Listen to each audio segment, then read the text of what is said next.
Alright everyone, welcome back. This is part 4 of restoring the 1973 315 Deluxe Lund boat.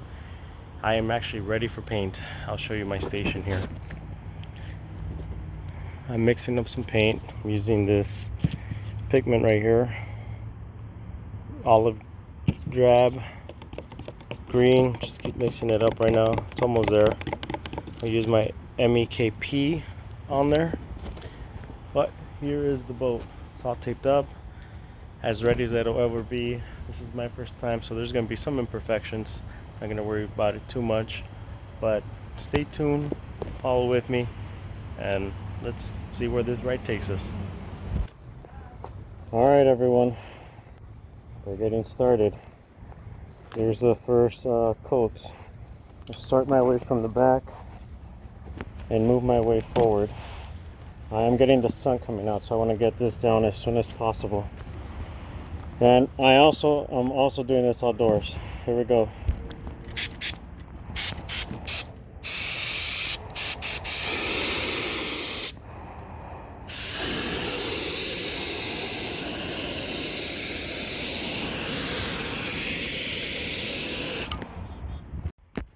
Okay, so I hope you can see. I mean, the color's a little bit off right here just because of the shadow and the sun starting to come out. I did get a couple of drips. I got about half of the boat done, almost done. I have a couple spots right towards the end that I was not able to get. The only problem with painting outside, bugs. Started getting bugs popping in here, so I'm hoping that I'll be able to just sand over them when I polish this off. But got about half the boat done right now. This is the first coat. I'm try to do at least 4, 2 on each side, or I should say 2, just 2 on each side, maybe 3. See how much paint I have left over. But here it is. We'll continue. Alright, so I'm done with the first coat. I did 1 coat on each side. There are a couple blemishes that I'm noticing, especially right now as the sun's coming out. I'm trying to get this done before the sun is over me, so I have about an hour, maybe an hour at the most. But I'll show you the progress of how this is looking. I don't know if you can see the color that well on here, but this used to be a baby blue. I didn't get every detail sanded down. You know, this is just my boat, trying to do the best that I can with the time that I have, the constraints that I have, and my limitations of being outdoors. You know, started getting windy as I was spraying, so you know, I got a little hard. There's a couple of spots that I noticed that I missed right here.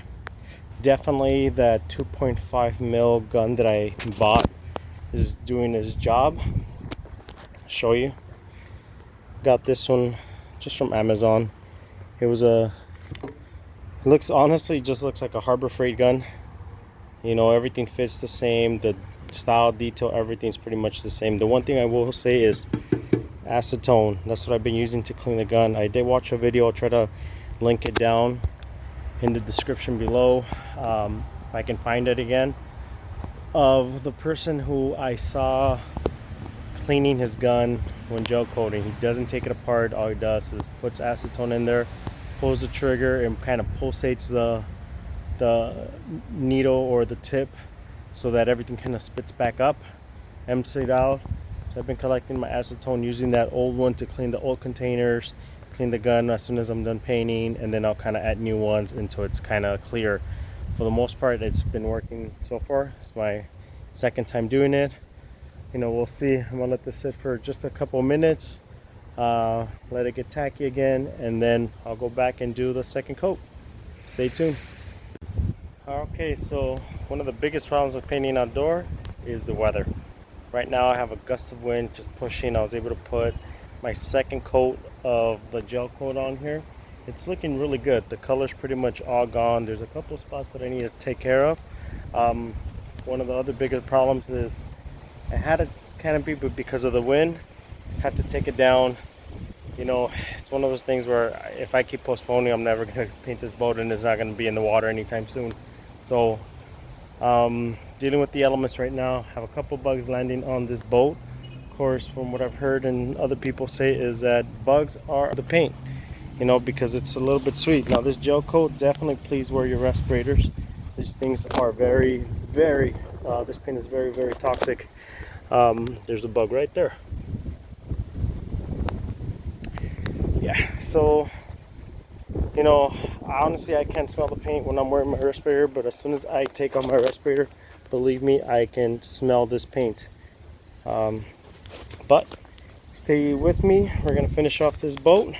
Definitely, but it is looking really good. I'm getting that, what I heard and saw people say is that to make sure that you want to get that orange peel effect, which is kind of contradictory to when you're painting with other stuff, right? Because when you're painting with other paints, you don't want to get that orange peel effect. But in this case you do, especially if you're going to sand it down and wax it, which is what's going to be my intention after I'm done painting this. But for now, we're going to let this sit for a little bit, let it get tacky so we can put our final coat. Okay everyone, so I hope you can see the boat. It's already painted. Came out a little bit more on the lighter side than I wanted, but actually that turned out pretty good actually, I think.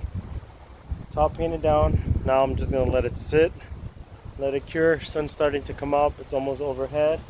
We'll probably take this canopy off since I wasn't able to really use it, so it won't create too many shadows. I hope I can actually get the other side of the boat, but let me give you a walkthrough.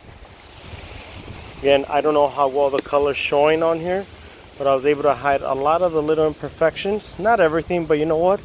It's okay. It's an old boat, got a new facelift. It's ready to go. You know, not getting any real drips. The biggest issue I'm having is these bugs. I know I said that I might sand it down. I'm still debating. I might do that or might not. I was able to get a lot of the little nicks and things that were on here. Definitely, if you have the time, try to sand down from an 80 or an 80 grit. This is what I sanded this boat down, was with an 80 grit, and go down to maybe 100 grit just to smooth it out just a little bit. I don't mind how it looks, but just so people can realize that if you do sand it down with an 80 grit, maybe go down to a little bit finer sandpaper just so you can smooth it out. But otherwise, it came out pretty good. Has a nice little sheen to it. You know, I can already see some spots drying off. Hope I laid out enough coats on here. I know they say you can't have it too thick and too thin, so I'm hoping that what I did was enough. I only used about half a gallon of the paint, so I'm going to have some extra just in case, and also some of the pigment. We'll see how this goes. Next thing to do is let it sit, flip it over, and after it's flipped over, paint the top. I was going to try to paint the top also green, and the inside is going to stay white. So I did have some overspray on some of the locations down at the bottom, but I wasn't too worried about it because once I flip it, have it on the trailer, that's my plan, is to paint it green on the top. So it'll be, the entire hull will be green, our boat will be green on the bottom and on the top. And the inside should be white. And stay tuned because I might have said this in another previous video, but I have some additions that I'm going to do for the inside of the boat. As always, this is Dad in the City telling you to enjoy the outdoors no matter what the conditions. And again, please like, comment, and subscribe, and let me know what you think. Have a great day.